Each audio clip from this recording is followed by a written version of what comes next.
Ok, continuamos con la serie de videos del proyecto Bibliotec. Ahora veremos qué es una entity, veremos un poquito más a detalle qué es una entity. Bueno, primero que nada, las entities forman parte del framework JPA o la Java Persistence. Bueno, entonces Java Persistence es una tecnología, un framework que se encarga de realizar la persistencia de datos. ¿Sale? Esto lo hace gracias al sistema ORM que implementa. ¿Sale? Y bueno, ¿qué es ORM también? ORM son las siglas en inglés, me parece que es Object Relational Mapping, que en español sería mapeo de objetos relacionales, que es necesario para que pueda traducir de alguna forma todos los registros que se encuentran en nuestra base de datos, convertirlos en objetos, ¿sale? Y así nosotros poder utilizar la programación orientada a objetos sin necesidad de preocuparnos por las sentencias SQL que tendríamos que hacer manualmente si utilizáramos JDBC tradicional, ¿sale? Entonces esta es la ventaja que nos puede dar JPA. De la misma forma, la ventaja que nos puede dar JPA es que no se apega o no está estrictamente apegado a un gestor de base de datos en concreto. Esto quiere decir que estos objetos relacionales, o mejor dicho, esta tecnología de JPA es independiente de cada gestor de base de datos, puesto que en algún momento nosotros, si quisiéramos cambiar o migrar de gestor de base de datos, por ejemplo de MySQL a Postgres, sería tan sencillo como cambiar el driver que está utilizando para que así empiece a trabajar con ese gestor de base de datos sin que nosotros tengamos que alterar nada de nuestro código fuente, ¿sale? Esa es la gran ventaja que nos puede dar JPA. ¿Sale? Bueno, entonces para ello, como les mencionaba, utilizaba el mecanismo de ORM o el sistema ORM, Object Relational Mapping. Para ello necesitamos una unidad de persistencia. Esta unidad de persistencia fue creado automáticamente en el video anterior con el asistente de NetBeans, ¿sale? Este archivo de persistencia o esta unidad de persistencia es definido en un archivo XML que se llama persistence.xml.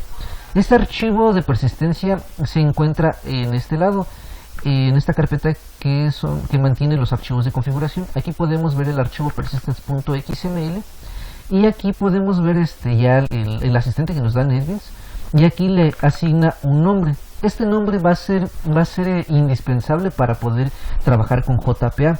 Principalmente necesita este nombre las clases que van a estar interactuando con la base de datos, puesto que las entidades por sí mismas no interactúan con la base de datos.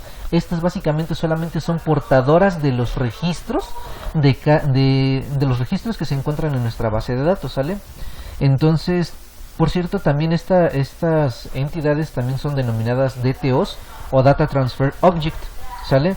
El que va a ser realmente la intervención o la interacción con la base de datos son las clases Entity Manager, ¿sale? Esto igualmente pertenece a la tecnología JPA, ¿sale? Entonces,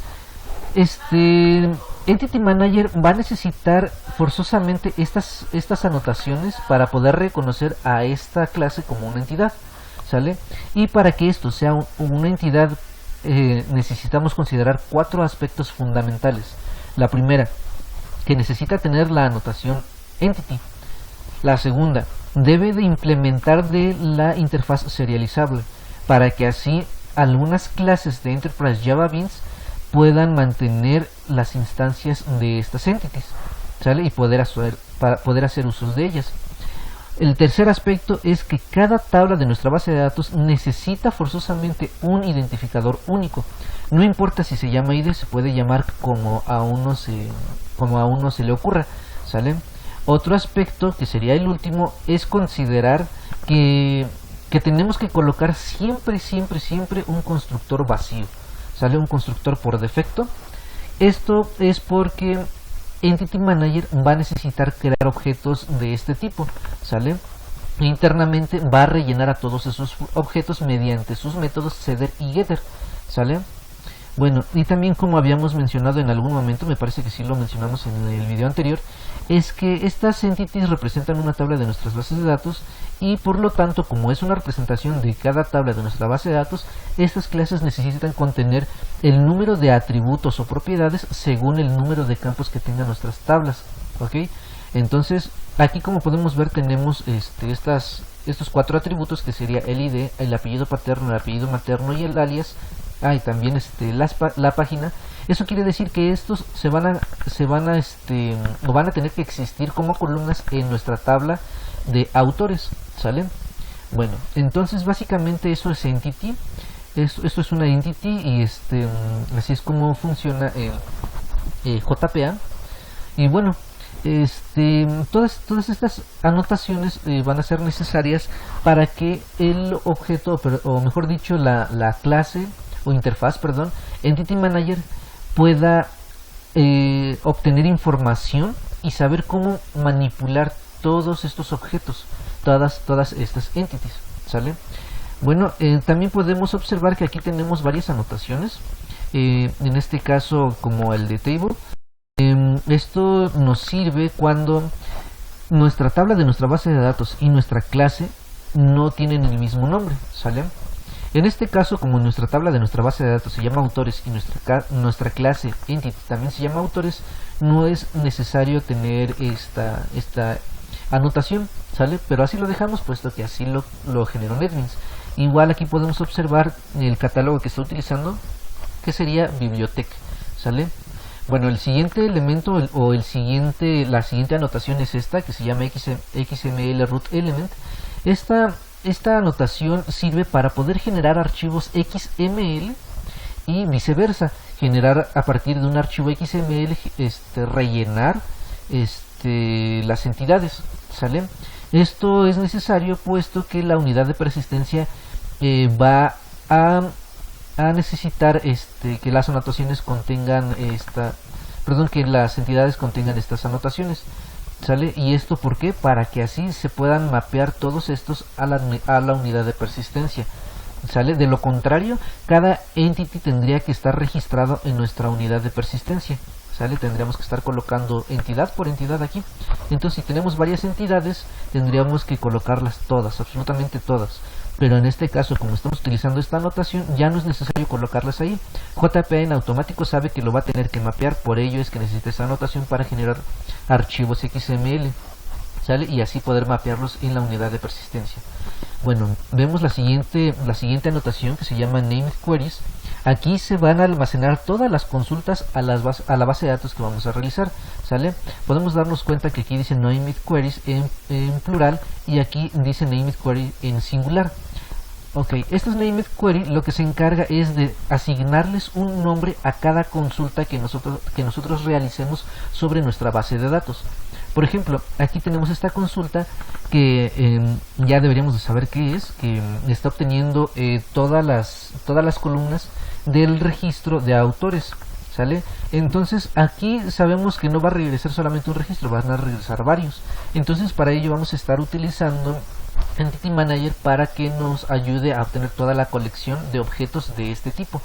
Bueno, toda esta sentencia, como podremos ver, le estamos asignando un nombre. En este caso se llama autores.findBehav, ¿sale?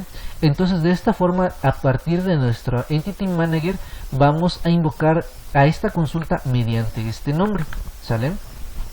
Bueno, igual podemos seguir revisando las demás consultas. Por ejemplo, podemos ver esta de email. De email le estamos poniendo como nombre autores.findBemail y la sentencia es la siguiente.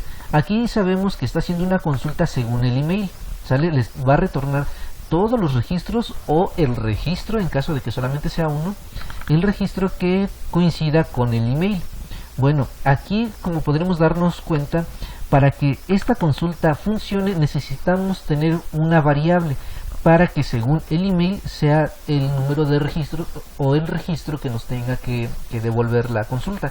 En este caso, nosotros cuando necesitemos pasar parámetros a una consulta se utilizan estos dos puntos. Seguido de los dos puntos se coloca el nombre de la variable, por así decirlo.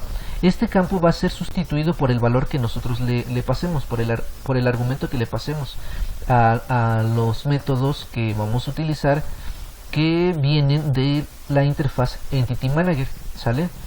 Entonces, como podremos ver o podremos notar, podemos crear consultas tan largas como nosotros queramos y así asignarles un nombre corto, y de esta forma invocaremos a estas consultas mediante su nombre a partir de la interfaz Entity Manager, ¿sale? Aquí podemos ver que tenemos ya dos variables en nuestra consulta, por tanto necesitará dos argumentos que tenemos que pasarle a los métodos respectivos de la Entity Manager, ¿sale?